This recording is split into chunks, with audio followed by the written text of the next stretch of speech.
Hello, this video is how to replace the stereo from an 85.5 plus Porsche 944 and install a Sony unit that's actually dual DIN, but it should fit because it's only the top DIN. So I'm going to take out the pocket and I'm going to mount it in and see how it works. I remove the pocket from here, it just pulls straight out.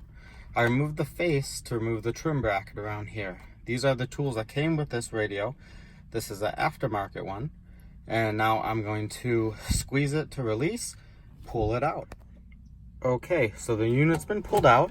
I'm going to disconnect the wiring and then test fit the new Sony unit. Okay, so this is what I was a little afraid of. When I searched the videos and information about this radio, I couldn't figure it out. Was it really a dual DIN would fit or not? Obviously not. There's a gap that's my finger sized here, gap around here. That's the old carrier, that slot. So what I'm going to do is install it as is, and then I'm going to go and buy a dual DIN bracket, and I'm going to cut it down to fill this gap. Okay, I'm back. Today I got some parts that I needed to, and here's what happened. So this is a Metra, I believe it's 99-9999 face kit. It had a plastic right where my thumb is moving, and it basically had one DIN, then two DIN.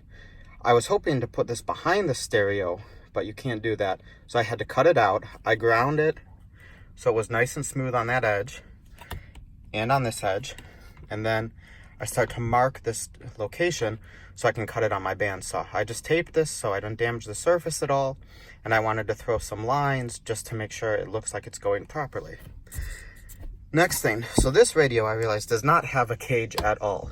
At first I left my other cage in, but then it brought the face out way too far. So for now I've taken the cage out. What I'm thinking of doing is getting some of the foam tape to put around it to hold it more snug in the plastic, because I don't like how it moves around. But first I'm going to cut the top, cut the bottom, and then cut the sides, because those actually go at an angle. Okay, so I cut the top piece. That way it can fit in nicely amongst there. I cut the gap at 6 millimeters on that top plastic piece. I used my calipers, micrometer, to get that. Now I'm going to measure and cut the bottom. So the installation's more or less done, and the results are pretty good, but not perfect. Okay, so this is that trim plate I was telling you about that I cut on my bandsaw. I'm going to buy another one and retrim it. It was very hard to get the dimensions right, just because of how it fits and the placement of the radio. So another thing I had to do was I put the cage back in, that cage that goes in the DIN slot, the first DIN slot, because without it the radio just moved too much, so it really tightened it up. So I would definitely use the cage from a previous radio. And you can see, while I'm going to recut this, the gap, especially at the bottom, is terrible. On the sides it's so-so. If you look from the side angle more, it gets worse. But it's also because of just how the plastics are, the angles and things like that. It's very, very difficult. And then for this, I'm not going to run it up to the dash. I'm just going to I'm going to cut this off here, and I'm going to put it probably right here or right here, because this radio will probably be switched out in a few years anyways. So the whole reason I wanted to do this was last year I was at my office. I was working for Porsche North America, and I saw the kit that they offered, and it was about $1,300. The plastics, everything is done perfect for any Porsche, but I didn't really want to spend that much money. So I was waiting. I saw this unit.